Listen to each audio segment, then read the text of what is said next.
The riding crop struck the edge of the table, making the china rattle. Lady Catherine Ashworth flinched but did not look up from her cold breakfast. Her stepmother's voice filled the morning room like bitter smoke.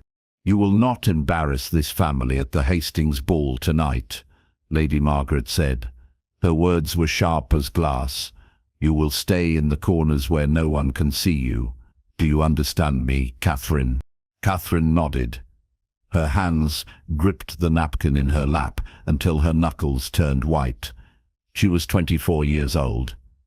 In society's eyes, she was already too old to marry, too plain to notice, too quiet to matter. "Answer me properly," her stepmother demanded. "Yes, my lady," Catherine whispered. Her younger stepsister Lydia laughed from across the table. The sound was like breaking bells. Lydia was 17 and beautiful, everything Catherine was not. At least, that is what they told her every day. "Poor Catherine," Lydia said sweetly. "Perhaps you should wear a veil. It might help." Lady Margaret smiled at her daughter. She never smiled at Catherine. Not once in the 12 years since she had married Catherine's father. Not even at the funeral 2 months ago when father finally died. Catherine rose from the table. She kept her eyes down. She had learned long ago that looking at them only made things worse.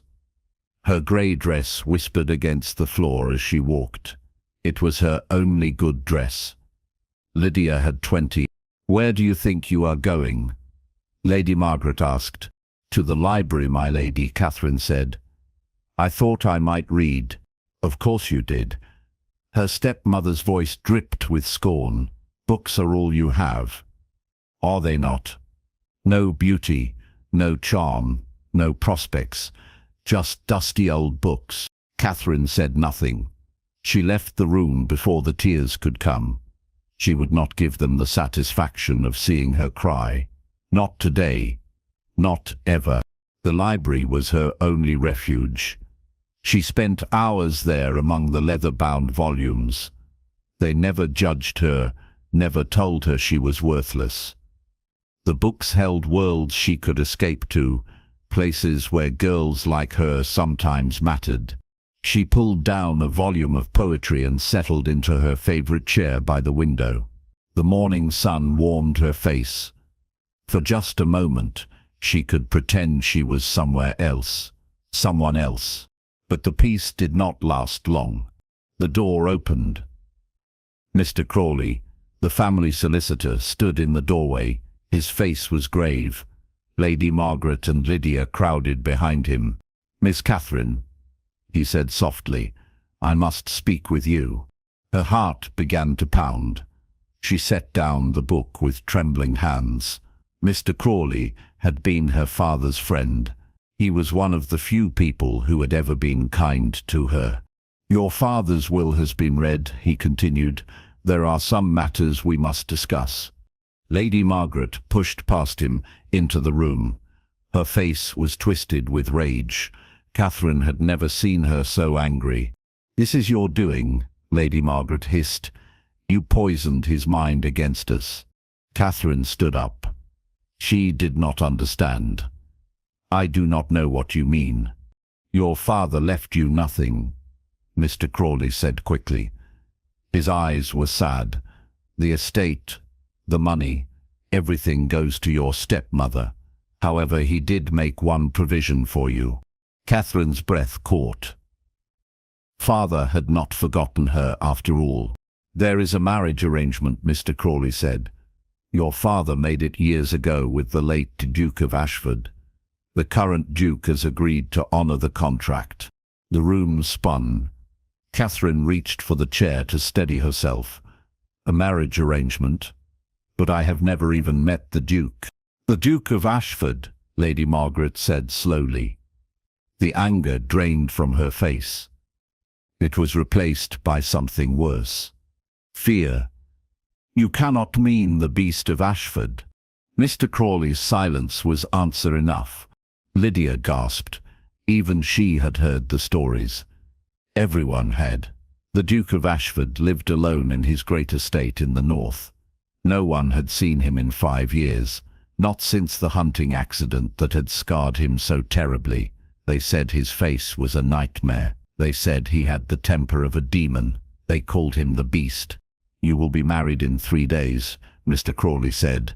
"Those were the terms of the agreement. Your father hoped it would give you security, a home of your own." "Security?" Lady Margaret laughed. The sound was harsh and cruel. "She is being sent to live with a monster." "Well, it is fitting, a beast for a burden." Catherine felt cold all over. She had dreamed of marriage once, long ago, but never like this. Never to a man she had never met, a man the world feared. "I will not go," she said. Her voice was barely a whisper, but in the quiet library it rang out clearly. "You have no choice," Mr. Crawley said. His voice was gentle but firm. "The contract is binding. If you refuse, you will be left with nothing, not even the clothes on your back. Your stepmother has no obligation to house you." Lady Margaret smiled. It was a terrible smile. "That is correct. Refuse, and you will be on the streets by nightfall." Catherine looked at Mr. Crawley. She hoped for some sign that this was not real, that she might wake up and find it all a dream. But his sad eyes told her the truth. She was trapped. "When do I leave?" she asked. "Tomorrow morning," he said. "I am so sorry, my dear." That night, Catherine packed her few belongings. Her hands shook as she folded her worn dresses. She had 3 books that had been her mother's. She wrapped them carefully in her shawl. They might be all she had to remind her of love. Lydia came to her room just before bed. For once, she did not mock. She looked almost sad. "Are you frightened?" Lydia asked. "Yes," Catherine said. There was no point in lying. "They say he killed his first wife," Lydia whispered. "They say she died in that great house and no one knows how." Catherine's hands stilled on the dress she was folding. "Those are just stories." "Are they?" Lydia moved closer. "Mother is glad you are going. She says it is one less mouth to feed, one less reminder of father. But I think she is afraid too, afraid of what will happen to you." "Why are you telling me this?" Catherine asked. Lydia looked away. "Because you were always kind to me. Even when I was cruel to you, I wanted you to know that I noticed." After Lydia left, Catherine sat on her bed and let herself cry. She cried for her father, who had loved her but left her to this fate. She cried for her mother, who had died when Catherine was just a child. She cried for herself and the life she would never have. The morning came too quickly. The carriage arrived just after dawn. It was black and fine, pulled by 4 horses. The Duke of Ashford's crest was on the door, a great silver wolf. Mr. Crawley helped her into the carriage. "Be brave," he said. "Your father believed this would be good for you. Perhaps he saw something we cannot." Catherine wanted to believe him, but as the carriage pulled away from the only home she had ever known, all she felt was terror. The journey north took 2 days. They stopped at inns along the way. The Duke's servants travelled with her. They were quiet and polite, but they would not meet her eyes. That frightened her more than anything. What kind of master inspired such fear? On the second evening, they reached Ashford Hall. Catherine pressed her face to the carriage window. The house rose from the moors like something from a dark fairy tale. It was huge and grey, with towers that pierced the cloudy sky. No lights burned in the windows. It looked abandoned. The carriage stopped before the great doors. A servant opened the door and helped her down. The wind howled across the moors. It was cold here, colder than she had ever known. "Welcome to Ashford Hall, my lady," the servant said. He was old, with kind eyes. "I am Graves, the butler. His Grace is waiting for you." Catherine followed him into the house.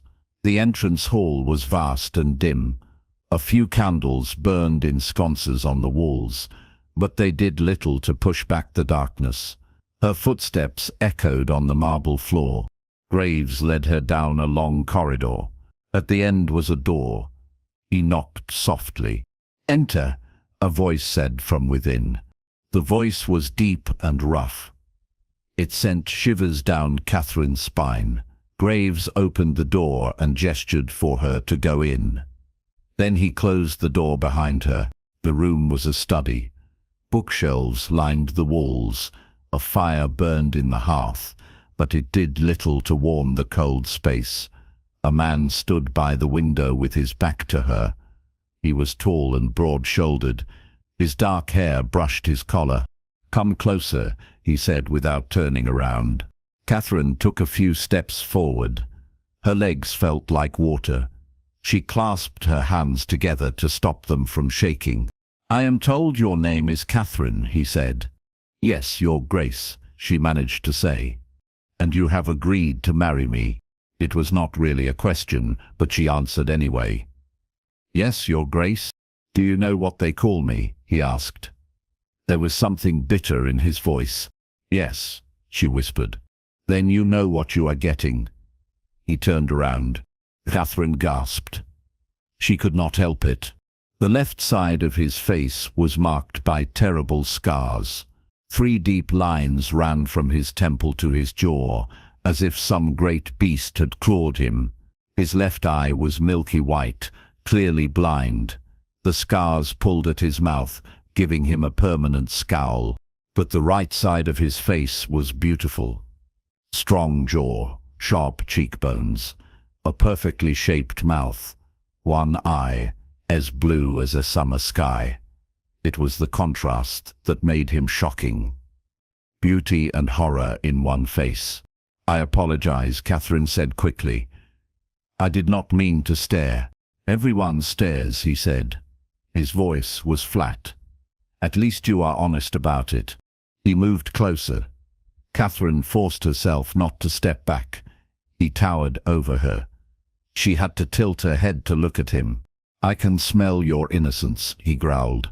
Her eyes went wide with fear.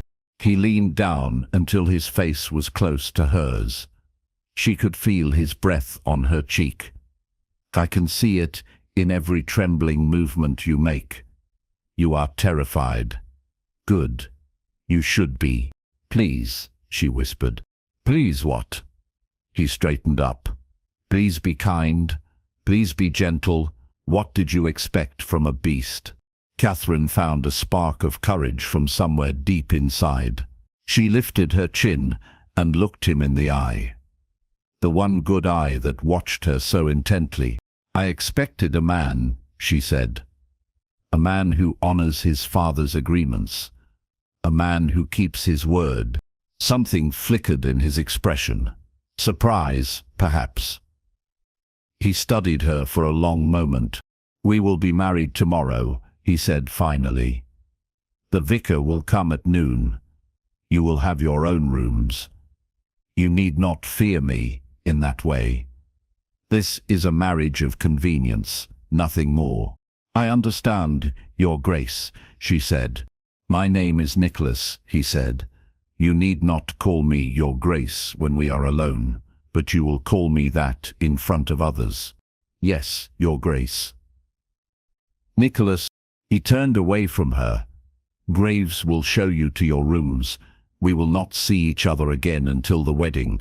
It was a dismissal. Catherine left quickly. Her heart was still racing. Outside the study, Graves waited for her. His kind face held sympathy. "This way, my lady," he said gently. He led her up a grand staircase to the 2nd floor. The house was like a maze. Long corridors branched off in every direction. Finally, he opened a door. "These are your chambers," he said. Catherine stepped inside and caught her breath. The room was beautiful. A large bed with blue silk hangings stood against one wall. Windows looked out over the moors. A fire already burned in the hearth.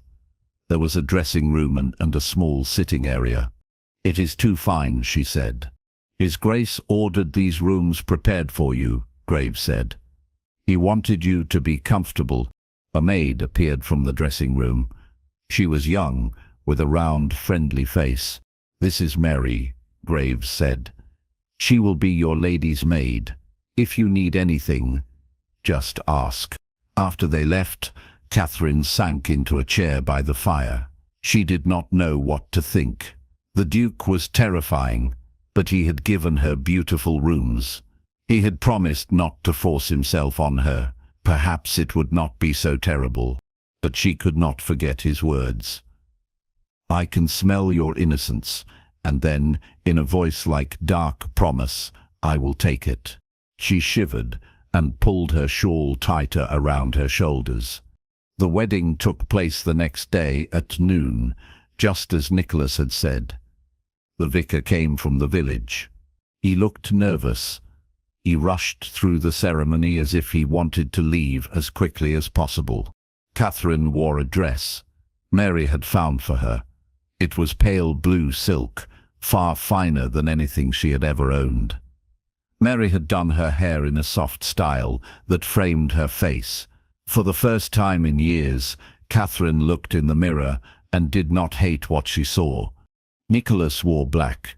He stood rigid during the ceremony. His scarred face showed no emotion. When the vicar said they could kiss, Nicholas simply pressed his lips briefly to Catherine's forehead. His mouth was cold. "You are the Duchess of Ashford now," he said. "These are your responsibilities." He handed her a sheet of paper. It listed her duties. She was to oversee the household, manage the servants, host dinners when required, be a proper duchess. "I will do my best, Your Grace," she said. "See that you do," he replied. Then he left. Catherine stood alone in the small chapel. She was married, she was a duchess, and she had never felt more alone. The days fell into a pattern. Catherine woke early. She had breakfast alone in her rooms. Then she met with Mrs. Henderson, the housekeeper, to discuss the day's tasks.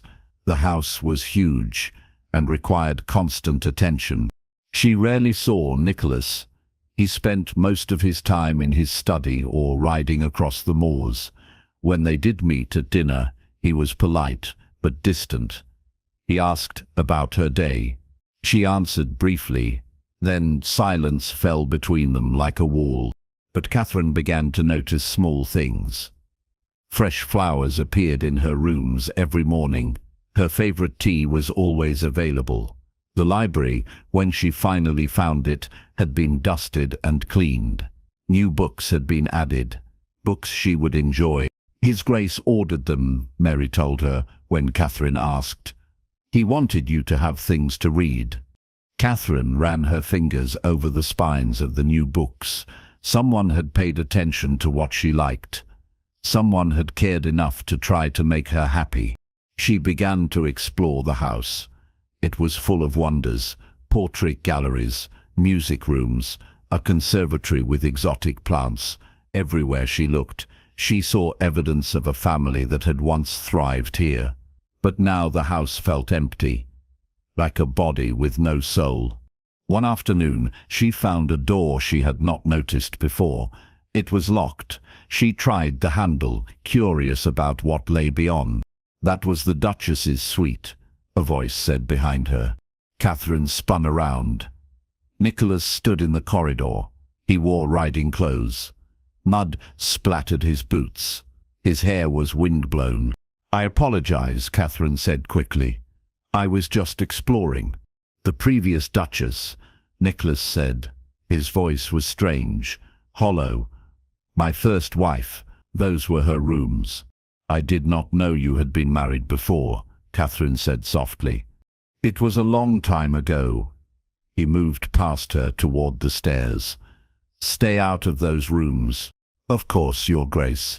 He stopped, turned back to look at her. "I told you to call me Nicholas when we are alone." "Nicholas?" she said. Something in his expression softened. Just for a moment, then it was gone. He continued down the stairs without another word. That night, Catherine could not sleep. She kept thinking about those locked rooms, about the first Duchess who had lived there. What had happened to her? How had she died? And why did Nicholas look so haunted when he spoke of her? She got up and wrapped a shawl around her shoulders. Perhaps a book would help her sleep. She made her way through the dark corridors to the library. A single candle guided her way. The library door was open. Firelight flickered from within. Catherine hesitated. Someone was already there. She peeked inside. Nicholas sat in a large leather chair by the fire. A glass of brandy dangled from his fingers. He stared into the flames. He looked lost, lonely. Catherine started to back away. She did not want to disturb him. "Come in," he said without looking at her. "I can hear you breathing." Heat flooded her cheeks. She stepped into the library. "I could not sleep. I thought a book might help." "Take what you like," he said. He still did not look at her. Catherine moved to the shelves. She was very aware of him sitting there. She could feel his presence like heat from the fire. Her fingers trembled as she selected a volume. "Why are you not afraid of me?" he asked suddenly. Catherine turned to face him. "I am afraid of you, Your Grace." "Nicholas," he said, "and you do not act afraid. Not like the servants, not like the vicar. You look me in the eye." "Would you prefer I did not?" she asked. He finally looked at her. The firelight danced across his scarred face. "I do not know. Everyone else looks away, as if the sight of me causes them pain." Catherine moved closer. She did not plan to. Her feet just carried her toward him. "May I ask how it happened?" "A hunting accident," he said. 5 years ago. A boar charged me. Its tusk caught my face." He touched the scars with his fingers. The wound became infected. "I almost died. Sometimes I wish I had." "Do not say that," Catherine said. The words came out sharper than she intended. His eyebrows rose. "Why not? Look at me. I am a monster." "You are not a monster," she said. "You are a man who was hurt. There is a difference." He stared at her. The silence stretched between them. Catherine's heart pounded. She had spoken too boldly, overstepped her place. Then Nicholas smiled. It was small and sad, but it was real. "You are a strange woman, Catherine Ashford." "I have been called worse," she said. His smile widened, just a fraction. "I am sure you have. Your stepmother's letters were quite thorough, enlisting your faults." Catherine's face burned. "You read her letters?" "Of course. I had to know what kind of wife I was getting." He took a sip of his brandy. She said, "You were plain, dull, too old, too quiet, worthless." Tears stung Catherine's eyes. Hearing her stepmother's words repeated in Nicholas's deep voice made them hurt all over again. "She was wrong," Nicholas said quietly. Catherine's breath caught. "What? You are not plain. Your eyes are the color of honey. You have a kind face, a gentle smile. On the rare occasions when you smile." He looked back at the fire. "And you are the first person in 5 years to look at me without flinching. That is worth more than beauty." Catherine did not know what to say. Her throat felt tight. No one had ever said such things to her before. "Thank you," she whispered. "Do not thank me for speaking the truth." He stood up. "It is late. You should rest." He walked past her toward the door. As he passed, his hand brushed against hers. Just for a moment, it sent a tingle up her arm. "Good night, Catherine," he said. "Good night, Nicholas," she replied. After he left, Catherine sank into the chair he had vacated. It was still warm from his body. She pressed her hand to her chest. Her heart was racing. Something had changed tonight. Some wall had cracked. She did not know what it meant. But for the first time since coming to Ashford Hall, she felt a flicker of hope. The next morning, Nicholas joined her for breakfast. This had never happened before. Catherine looked up in surprise as he entered the small dining room. "May I?" he asked, gesturing to the chair across from her. "Of course," she said. "This is your house." "It is our house now," he said. The word "our" made something warm bloom in Catherine's chest. They ate in silence for a while, but it was not the cold, uncomfortable silence of before. It felt easier, more natural. "I thought I might show you the gardens today," Nicholas said. "If you would like." "I would like that very much," Catherine said. After breakfast, he led her outside. The gardens were vast and beautiful. Even in autumn, there was color. Late roses bloomed. Trees blazed with red and gold leaves. Paths wound through carefully tended beds. "My mother designed these gardens," Nicholas said as they walked. "She loved beautiful things. She died when I was 12. "I am sorry," Catherine said. "I lost my mother young as well. I was 8. "Then you understand," he said. "The emptiness that never quite goes away." "Yes," she said softly. They walked in silence for a while. Catherine watched a bird flutter from branch to branch. The air was crisp and clean, so different from London's smoke and noise. "Why did you agree to marry me?" Catherine asked suddenly. The question had been burning inside her for days. Nicholas stopped walking. He looked out over the moors. "My father made the agreement with yours 20 years ago, when we were both children.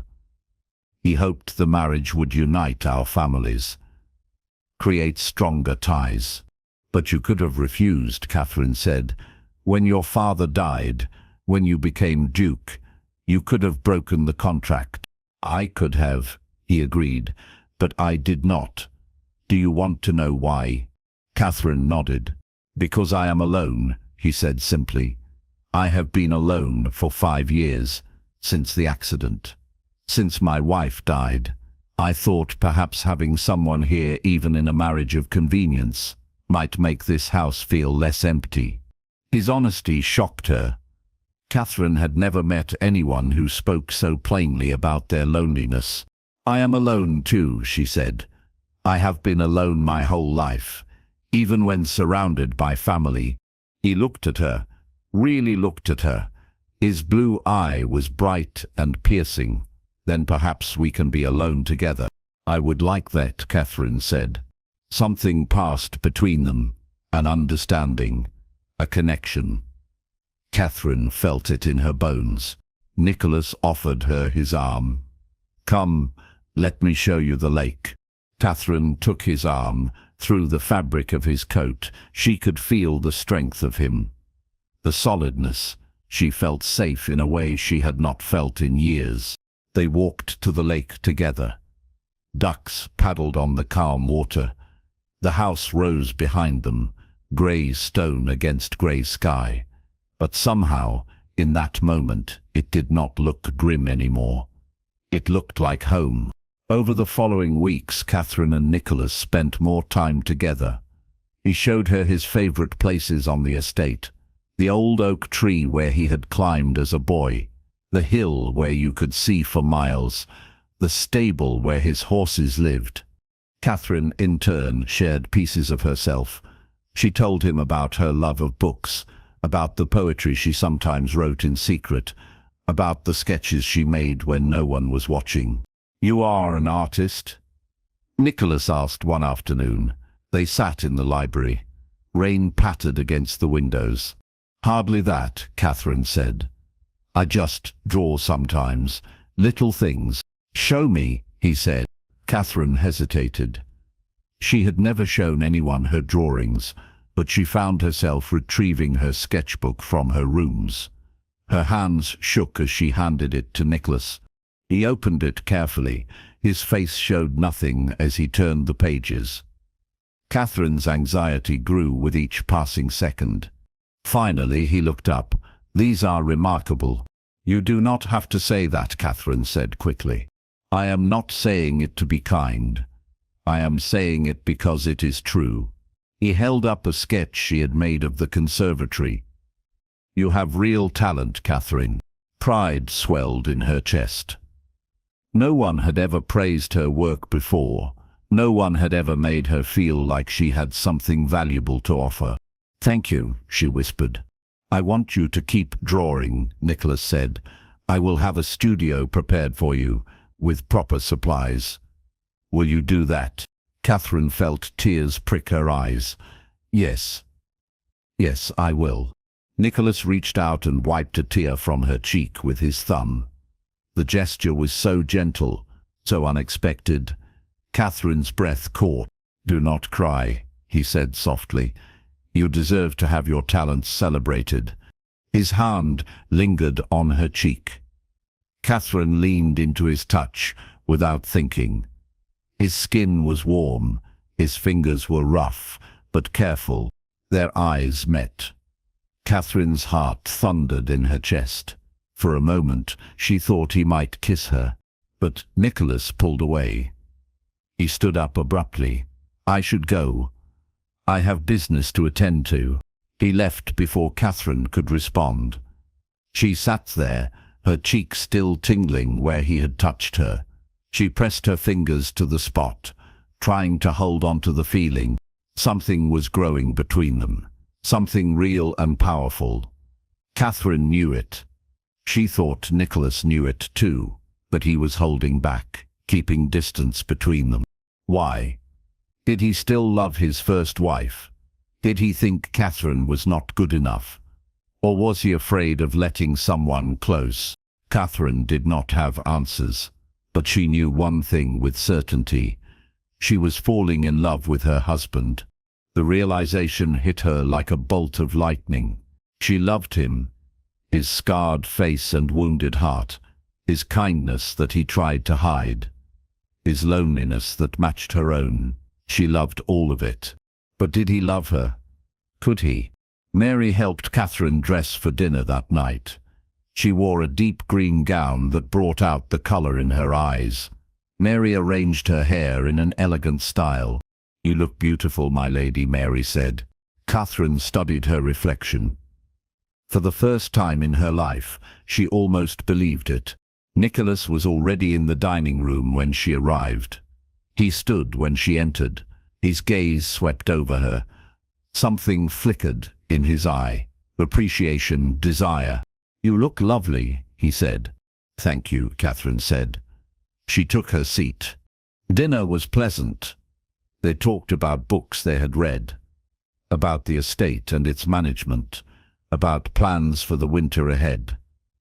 The conversation flowed easily. Catherine found herself laughing at something Nicholas said. The sound surprised her. Nicholas stared at her. "What?" she asked. "I have never heard you laugh before," he said. "It is a beautiful sound." Catherine's cheeks warmed. "I have not had much reason to laugh in recent years." "Then I shall have to give you reasons," Nicholas said. After dinner, they moved to the drawing room. Catherine played the pianoforte, while Nicholas listened. Her fingers moved over the keys, drawing out a soft melody. It was a piece her mother had taught her long ago. When she finished, she turned to find Nicholas standing right behind her. She had not heard him approach. He was so close she could feel the heat of his body. "Catherine," he said. His voice was rough with emotion. "Yes?" she whispered. "I want to tell you something." He seemed to struggle with the words. "About my first wife. About Elena." Catherine's heart clenched. "You do not have to tell me if it pains you." "I need to," he said. "You deserve to know." He moved to the window and looked out at the dark grounds. Catherine waited. She could see the tension in his shoulders. "Elena and I were married when I was 22, he began. It was an arranged marriage, like ours. I barely knew her, but I tried to be a good husband. I tried to make her happy." He paused. Catherine remained silent. She was beautiful, charming. Everyone loved her, but she was not happy here. She hated the isolation, hated the moors. She wanted to be in London, surrounded by society and parties. "That must have been difficult," Catherine said gently. "I refused to leave Ashford Hall. This is my home, my responsibility." We argued about it constantly. His voice grew harder. Then came the hunting accident. When I woke up after weeks of fever, my face was ruined. Elena could not bear to look at me. Catherine's heart broke for him. She wanted to go to him, but she sensed he needed to finish. She stayed locked in her rooms, would not see me, would not speak to me. She called me a monster. The servants heard her screaming it. His shoulders sagged. One night she ran away, tried to leave in a storm. Her horse threw her. By the time we found her, it was too late. "Oh, Nicholas," Catherine breathed. "So you see," he said, turning to face her. "I killed her. My face, my refusal to leave this place, my selfishness, it drove her to her death." Catherine stood up. She walked to him slowly. "You did not kill her. It was a tragic accident." "Was it?" His voice was bitter. "Or was it suicide? Escape from a life she could not bear? From a husband who repulsed her?" "Stop," Catherine said firmly. She reached up and placed her hands on his scarred cheek. He flinched, but she did not let go. "You are not a monster, you are a good man. What happened was terrible, but it was not your fault." "How can you say that?" he asked. "How can you even look at me?" "Because I see you," Catherine said. "Not the scars, not the title, you, the man who makes sure I have fresh flowers, who buys me books, who wants me to have a studio. The man who is kind to his servants, who loves this land, who feels things so deeply it breaks my heart." Tears shone in Nicholas's good eye. "Catherine, I am not afraid of you," she said. "I am not repulsed by you, and I will not leave you." "Do not make promises you cannot keep," he said. "I am not." She stood on her toes and pressed her lips to his scarred cheek. "I am right where I want to be." Nicholas made a sound low in his throat. His arms came around her, pulling her close. He buried his face in her hair. Catherine felt his body shake. He was crying. This strong, fierce man was crying in her arms. She held him tightly. "It is all right," she whispered. "I am here, I am here." They stood like that for a long time. Catherine stroked his back, offering comfort the only way she knew how. Eventually, Nicholas pulled back. He wiped his eyes, looking embarrassed. "Forgive me," he said. "I have not wept since Elena died." "There is nothing to forgive," Catherine said. "We all need to grieve." He cupped her face in his hands. "You are extraordinary. Do you know that?" "I am ordinary," Catherine said. "But perhaps that is what you need." "It is exactly what I need." He leaned down. His forehead touched hers. "I am falling in love with you, Catherine. I did not think I could love again, but you have awakened something in me I thought was dead." Joy flooded through Catherine. "I love you too," she said. "I think I have loved you since that night in the library when you called me strange." Nicholas laughed. The sound was warm and real. "And we are both fools. The best kind of fools," Catherine said. He kissed her then. Really kissed her. His lips were soft and warm. The kiss was gentle at first, then deeper. Catherine had never been kissed before. She did not know what to do, but her body seemed to know. She melted into him, her hands sliding up to his shoulders. When they finally pulled apart, both were breathing hard. "I want this to be a real marriage," Nicholas said. "I want you as my wife in every way. If you will have me." "Yes," Catherine said without hesitation. "Yes." He lifted her into his arms. She gasped and clung to him. "What are you doing?" "Carrying my bride to my chambers," he said. His grin was boyish and beautiful. "Is that not what husbands do?" Catherine laughed. The sound rang through the house like bells, like joy, like hope. That night, Catherine learned what it meant to be loved. Nicholas was gentle and patient. He showed her pleasures she had never imagined, and when she fell asleep in his arms, she felt safe and cherished for the first time in her life. The next morning, Catherine woke in Nicholas's bed. Sunlight streamed through the windows. Nicholas still slept beside her, his arm across her waist. She studied his face in the morning light. The scars did not frighten her. They were part of him, part of the man she loved. His eye opened. He smiled sleepily. "Good morning, wife." "Good morning, husband," she said. He pulled her close and kissed her forehead. "I want to wake up like this every morning for the rest of my life." "So do I," Catherine said. They stayed in bed for a while, talking quietly. Nicholas told her about his childhood, about his father who had been stern but loving, his mother who had filled the house with music and laughter. Catherine shared her own memories, the good ones, before her mother died, before her stepmother came. "I want to invite people for Christmas," Nicholas said suddenly. "A house party. Show society that the beast has a beautiful bride, that Ashford Hall is a home again." "Are you certain?" Catherine asked. "You have been so private." "I am certain," he said. "I want the world to see you, to see us. I am not ashamed anymore." "Then we shall have the finest Christmas party anyone has ever seen," Catherine declared.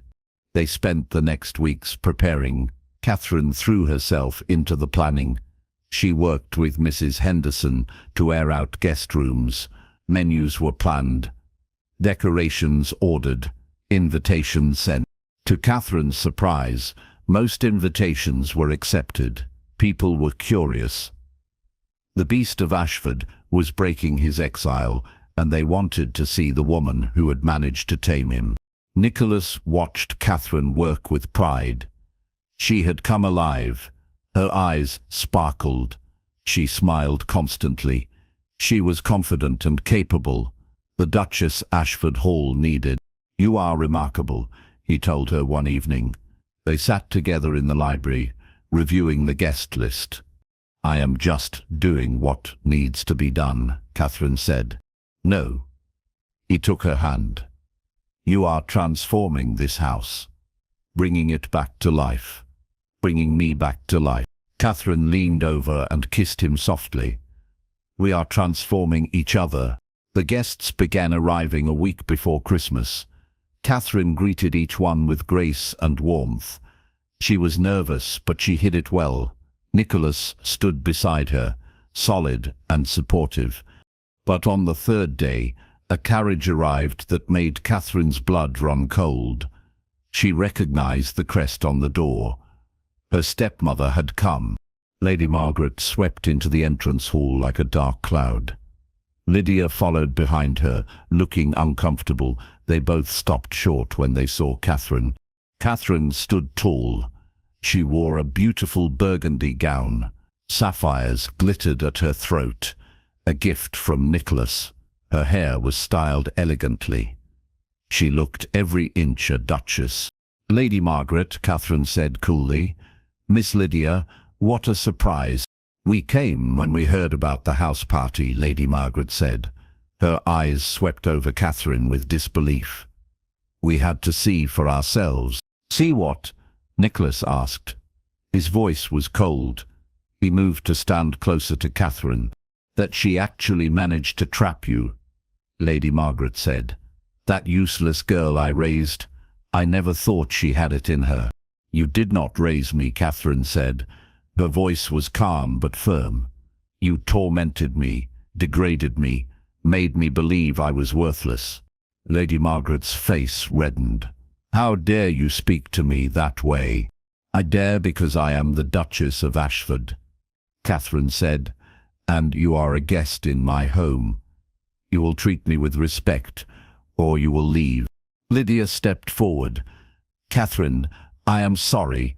I did not want to come. Mother insisted. It is all right, Lydia, Catherine said more gently. You were always kinder than she was. Nicholas addressed Lady Margaret. My wife has shown you great courtesy by allowing you to stay. I suggest you remember your place. In this house, what she says is law. Lady Margaret looked between them. She clearly had not expected this. She had thought to find broken Catherine, the girl she had crushed. Instead, she found a confident woman with a powerful husband who adored her. Very well, Lady Margaret said stiffly. We shall stay. Graves will show you to your rooms, Catherine said. After they left, Nicholas pulled Catherine into his arms. Are you all right? I am better than all right, Catherine said. Did you see her face? She could not believe it. I wish I could go back and tell that sad girl in the breakfast room that one day she would make Lady Margaret bow. Nicholas laughed and spun her around. You are magnificent. The house party continued. Catherine shone as hostess. She was warm with guests, witty in conversation. She played the pianoforte beautifully. She arranged activities that everyone enjoyed. The guests were charmed, and Nicholas was transformed. He no longer hid in his study. He joined the activities, smiled, laughed. People saw that he was not a beast at all, just a man who had been hurt and was learning to live again. They are perfect together, Catherine heard one guest whisper. Who would have thought the beast could be tamed by such a gentle creature? Another replied. Catherine smiled to herself. She had not tamed Nicholas. They had healed each other. On Christmas Eve, they held a ball. The house blazed with light. Music filled the halls. Guests danced in the ballroom that had been closed for 5 years. Nicholas led Catherine onto the floor for the first dance. Everyone watched them. Catherine was nervous, but Nicholas's hand at her waist steadied her. Just look at me, he said softly. So she did. She looked into his blue eye and saw love shining there. The world fell away. There was only the two of them, moving together in perfect harmony. When the dance ended, applause filled the room. Nicholas bowed to Catherine. May I have every dance tonight, Your Grace?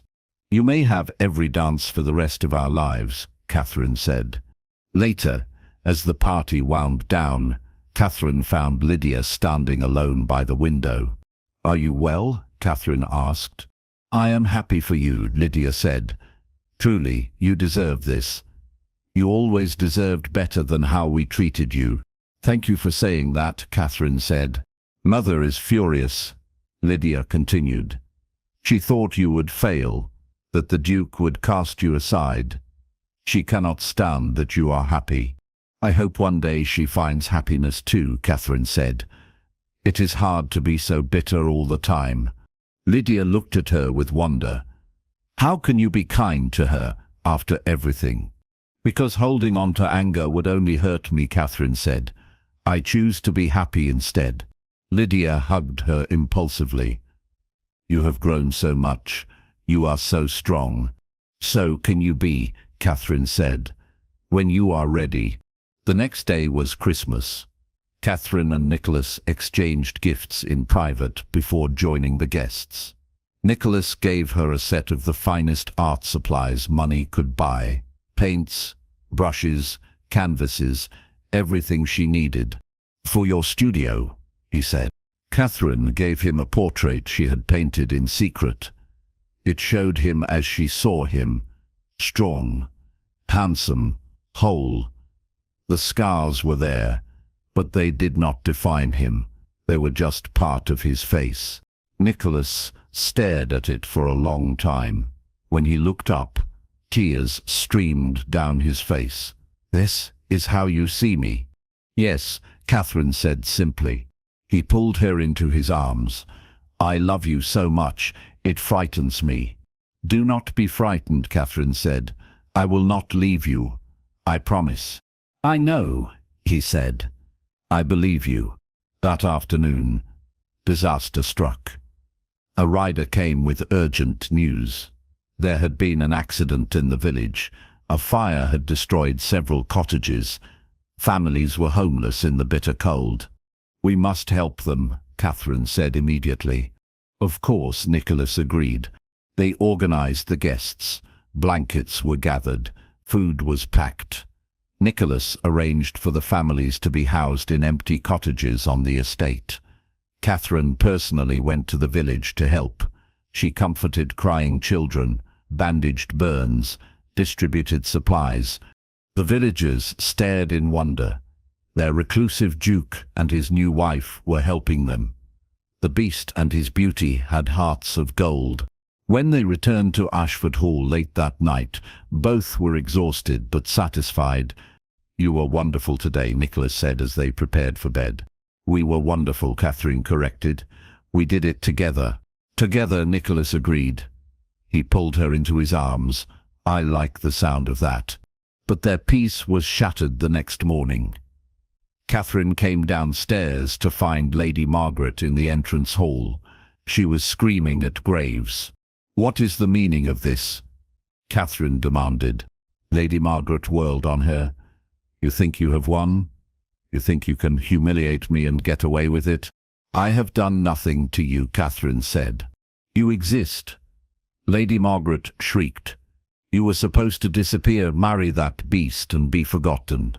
Instead, you parade around like a queen. You make me look like a fool." "You do that yourself," Nicholas said coldly. He had appeared at the top of the stairs. "Leave my house, now." "Gladly," Lady Margaret spat. "But mark my words, this will not last. He will tire of you, Catherine. He will see what I see. A plain, worthless girl playing dress-up. And when he does, you will have nothing." The words hit Catherine like a slap. Old wounds opened, old fears surfaced. What if Lady Margaret was right? What if Nicholas realized he had made a mistake? "Get out," Nicholas said. His voice was deadly quiet. Lady Margaret left. Lydia paused in the doorway. "I am sorry," she said to Catherine. Then she was gone. Catherine stood frozen. Nicholas came down the stairs and reached for her, but she stepped back. "What if she is right?" Catherine whispered. "She is not," Nicholas said firmly. "But what if she is?